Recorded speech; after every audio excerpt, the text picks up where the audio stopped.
Hello students, I am Dr. Mandeep Chahal from History Department. Uh, Today we will talk about history subject. Generally history is broadly divided in three categories: ancient history, medieval history and modern history. Today we will discuss about modern history.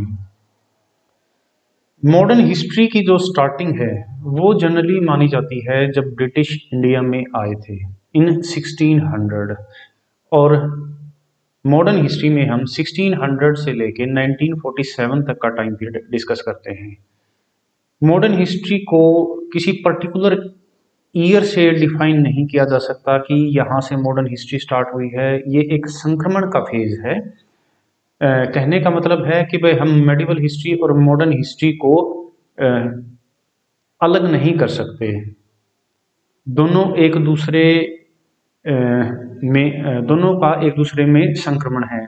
For example Mughal history is part of medieval history. जो Mughal history है 1526 से लेके 1857 तक का time period है। और जो modern history है वो 1600 में अंग्रेजों के आने से स्टार्ट हो जाती है। और वो भी जो 1600 से लेके 1857 तक का टाइम पीरियड है जिसमें अंग्रेजों ने अपना एम्पायर बिल्डिंग की थी, यानी कि ब्रिटिश साम्राज्य की स्थापना की थी, वो 1773 से लेके 1857 के बीच में की थी। तो हम ये कह सकते हैं कि जो मॉडर्न हिस्ट्री है और मेडिवल हिस्ट्री है वो दोनों ही उन दोनों को अलग नहीं किया जा सकता। हम पैरेलली कुछ ईयर्स मेडिवल हिस्ट्री में स्टडी करते हैं और कुछ ईयर्स मॉडर्न हिस्ट्री में स्टडी करते हैं। नाउ हम मॉडर्न हिस्ट्री की स्टार्टिंग करते हैं। जनरली मॉडर्न हिस्ट्री की स्टार्टिंग करते हैं हम 1707 से। 1707 से because the last strong ruler of Mughal emperor was died in 1707। He was Aurangzeb. जब औरंगजेब की डेथ हुई थी 1707 में, उसके बाद से मुगल एम्पायर का जो है पतन वो स्टार्ट हो गया था। और क्योंकि उसके बाद मुगल एम्पायर के जितने भी रूलर हुए थे, सुल्तान हुए थे, वो सारे के सारे वीक रूलर थे जो मुगल एम्पायर को नहीं संभाल पाए थे। तो 1707 से हम मुगल एम्पायर का पतन स्टार्ट हो जाता है, उसकी स्टडी करते हैं। और साथ ही साथ मुगल एम्पायर के जो रिमेन्स थे उनके ऊपर कैसे ब्रिटिश एम्पायर ने अपने साम्राज्य की स्थापना की थी ब्रिटिश लोगों ने, उसको स्टडी करते हैं। तो 1707 से लेके 1947 तक का जो ये टाइम पीरियड है इसको भी हम ब्रॉडली दो पार्ट्स में डिवाइड करते हैं। फर्स्ट 1773 से 1857 का टाइम पीरियड, जिसमें ब्रिटिश लोगों ने अपने एम्पायर की फॉर्मेशन की थी। जो एम्पायर बनाया था 1773 से 1857 के बीच में बनाया गया था। इस टाइम पीरियड में अंग्रेजों ने सिस्टमेटिकली इंडिया के जो स्टेट्स थी, रियासतें थी, उन पे धीरे धीरे कब्जा करना स्टार्ट किया था। फर्स्ट ये जो प्रोसेस स्टार्ट हुई थी एम्पायर बिल्डिंग की वो हुई थी 1773 में, जब अंग्रेजों ने बंगाल को कैप्चर किया था। जो बंगाल का कैप्चर है वो 1773 में हुआ था। और अब हम एम्पायर बिल्डिंग की जो प्रोसेस है उसका जो फ्रेमवर्क है वो डिस्कस करते हैं सबसे पहले, क्योंकि अगर हमें सबसे पहले फ्रेमवर्क पता होगा तो उसके बाद हम उस फ्रेमवर्क में डिटेल में जा सकते हैं। फॉर एग्जाम्पल बंगाल से हम स्टार्ट करते हैं। बंगाल को ब्रिटिश ने प्लासी एंड बक्सर दो बैटल्स में हराया था। प्लासी की बैटल 1757 में हुई थी और बक्सर की बैटल 1764 में हुई थी। 1764 में ब्रिटिश ने बंगाल के नवाब को, अवध के नवाब को, मुगल एम्परर शाह आलम को, इन तीनों का जो अलायंस है, इन तीनों के अलायंस को एक साथ ही हरा दिया था। इस टाइम पे ब्रिटिश इस पोजीशन में थे कि बंगाल, बिहार, उड़ीसा जो कि बंगाल के नवाब के अंडर में था, अवध जिसको आज के टाइम में उत्तर प्रदेश के नाम से भी जाना जाता है, अवध का जो नवाब था शुजाउद्दौला वो भी अंग्रेजों से हार गया था बैटल ऑफ बक्सर में। एंड जो मुगल एम्परर है जिसको पूरे नॉर्थ इंडिया का राजा माना जाता है उसकी भी हार हो गई थी। तो इस टाइम पे ब्रिटिश इस पोजीशन में थे कि एक वो पूरे के पूरे नॉर्थ इंडिया पे कैप्चर कर सकते थे, लेकिन फिर भी उन्होंने नहीं किया। उन्होंने यहाँ पे इन तीनों हारे हुए जो राजा थे इनके साथ ट्रीटी की थी, संधियां की थी, जिनको इलाहाबाद की संधि कहा जाता है, जो 1765 में हुई थी।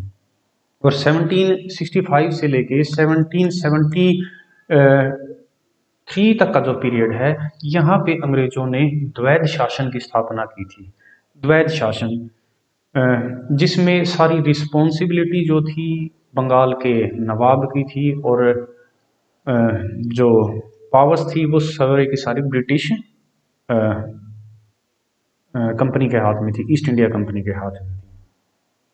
लेकिन 1773 में ब्रिटिश गवर्नमेंट ने एक रेगुलेटिंग एक्ट पास किया जिसको फर्स्ट एक्ट माना जाता है जो ब्रिटिश गवर्नमेंट ने इंडिया के लिए पास किया था। इसको रेगुलेटिंग एक्ट बोला जाता है। Regulating act means to regulate the region. उस टाइम पे बंगाल ब्रिटिश कंपनी के अंडर में था, तो यहाँ पे सिर्फ बंगाल को रेगुलेट करने की बात की जाती है। तो यहाँ से बंगाल फर्स्ट स्टेट बना था ब्रिटिश एम्पायर की। उसके बाद आते हैं हम सेकंड स्टेट पे जो की थी मैसूर की स्टेट। मैसूर को ब्रिटिश ने 4 बैटल्स में हराया था। इनको एंग्लो मैसूर वार भी बोला जाता है। जो फर्स्ट एंग्लो मैसूर वार थी वो 1767 से 69 के बीच में लड़ी गई थी। फिर सेकंड एंग्लो मैसूर वार जो 1780 से 84 के बीच में लड़ी गई थी। फिर थर्ड एंग्लो मैसूर वार जो 1790 से 92 के बीच में लड़ी गई थी। और फिर फोर्थ एंग्लो मैसूर वार जो 1799 में लड़ी गई थी। इन चारों एंग्लो मैसूर वार में फर्स्ट सेकंड जो एंग्लो मैसूर वार थी, इसमें जो मैसूर के राजा थे हैदर अली, उनका पलड़ा भारी रहा था और उन्होंने अंग्रेजों को एक टाइप से हरा दिया था। लेकिन जैसे ही उनकी डेथ होती है 1782 में और उनका बेटा टीपू सुल्तान नया राजा बनता है, तो उसके बाद जो बैटल्स लड़ी गई हैं अंग्रेजों से, जैसे 1790 से 92 के बीच में और 1799 में, इन दोनों ही बैटल्स में अंग्रेजों ने टीपू सुल्तान को हरा दिया था। और 1799 में ब्रिटिश ने मैसूर को सेकंड स्टेट बनाया था ब्रिटिश एम्पायर की। तो 1799 में फाइनली मैसूर पे कब्जा कर लिया गया था। और इस एम्पायर बिल्डिंग की प्रोसेस में हैदराबाद के निजाम ने और कर्नाटक के नवाब ने, इन लोगों ने भी ब्रिटिश का ही साथ दिया था। इवन जो मराठा एम्पायर था वो भी इस टाइम पे ब्रिटिश को ही सपोर्ट कर रहा था। उसके बाद जो थर्ड स्टेट थी वो थी मराठा एम्पायर। मराठा एम्पायर ये एक बहुत ही पावरफुल एम्पायर था जिसकी स्थापना की थी शिवाजी ने। शिवाजी के बाद उसके जो बेटे थे शंभू जी, फिर राजा राम, ये जो एम्पायर था धीरे धीरे वीक होता जा रहा था। लेकिन जब पेशवा पावर में आए, यानी कि जो इनके प्रधानमंत्री थे, एक पोस्ट थी पेशवा, जो इनके प्रधानमंत्री थे, इन्होंने इनको दोबारा से मराठों को पावरफुल बनाया। और जो मराठों के राजा थे जिनको छत्रपति बोला जाता था, उन राजाओं से, छत्रपति से पावर का स्थानांतरण पेशवा को हो गया। अब हम बात कर रहे हैं मॉडर्न हिस्ट्री की, और मॉडर्न हिस्ट्री में जो अंग्रेज थे उन्होंने मराठा को 3 बैटल्स में हराया है। फर्स्ट बैटल 1775 से 82 के बीच में लड़ी गई थी, जिसको फर्स्ट एंग्लो मराठा बैटल भी बोला जाता है। फिर 17 जो सेकंड एंग्लो मराठा बैटल थी वो 17 सॉरी वो 1802 से 1805 के बीच में लड़ी गई थी। And third Anglo Maratha battle 1817 से 18 के बीच में लड़ी गई थी। ये वो बैटल्स थी जिनमें अंग्रेजों ने मराठों को हराया है और फाइनली 1818 में मराठा एम्पायर को खत्म करके ब्रिटिश एम्पायर में शामिल कर लिया गया। उसके बाद एक और एम्पायर था उस टाइम पे नॉर्थ इंडिया में जो कि इक्वली पावरफुल था मराठों की तरह, जो था सिख एम्पायर।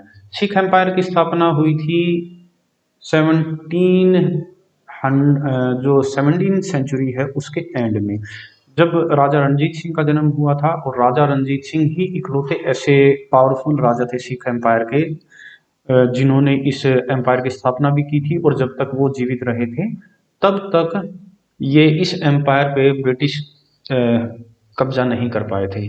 जैसे ही उनकी डेथ होती है 1839 में, 1839 से लेके 1849 के बीच में ओनली 10 साल की ड्यूरेशन में अंग्रेजों ने सिख एम्पायर को 2 बैटल्स में हराया है। फर्स्ट बैटल 1845 से 6 में हुई थी, जिसको फर्स्ट एंग्लो सिख बैटल भी बोला जाता है, जो कि 5 बैटल्स का की एक श्रृंखला थी। आलो बद्दोवाल, आलीवाल, शाही मतलब छोटी छोटी 5 बैटल्स हुई थी और जिसको मतलब कंबाइंड रूप में फर्स्ट एंग्लो सिख बैटल बोला जाता है। जो दूसरी बैटल हुई थी वो हुई थी 1849 में। और 1849 में जब ब्रिटिश एम्पायर का जो गवर्नर जनरल था लॉर्ड डलहौजी, उसने फाइनली 1849 की सेकंड एंग्लो सिख बैटल में सिख एम्पायर को हरा दिया और एनेक्सेशन ऑफ पंजाब की जो प्रोसेस है उसको कंप्लीट किया और पंजाब को ब्रिटिश एम्पायर में शामिल कर लिया था। तो ये जो एम्पायर्स थे बंगाल, मराठा, बंगाल, मराठा, मैसूर एंड जो सिख एम्पायर थे, ये वो पावरफुल एम्पायर थे जिसके थ्रू ब्रिटिश ने बहुत बड़ी टेरिटरी को बैटल्स के थ्रू ब्रिटिश एम्पायर का हिस्सा बनाया था। लेकिन जो ब्रिटिश एम्पायर बनाया गया था ये नहीं था कि सिर्फ बैटल्स के थ्रू ही ब्रिटिश एम्पायर बनाया गया था। जो बैटल्स के थ्रू ब्रिटिश एम्पायर बनाया गया था वो सिर्फ 1/3 1/3 हिस्सा था ब्रिटिश एम्पायर का। जो 2/3 एम्पायर का हिस्सा था उसके लिए अंग्रेजों ने कुछ पॉलिसीज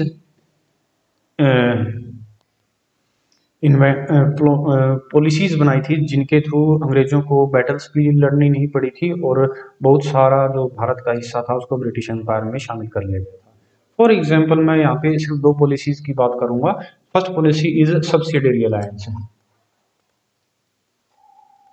सब्सिडियरी अलायंस जिसको 1798 में इम्प्लीमेंट किया गया था बाय लॉर्ड वेलेस्ली, जिन्होंने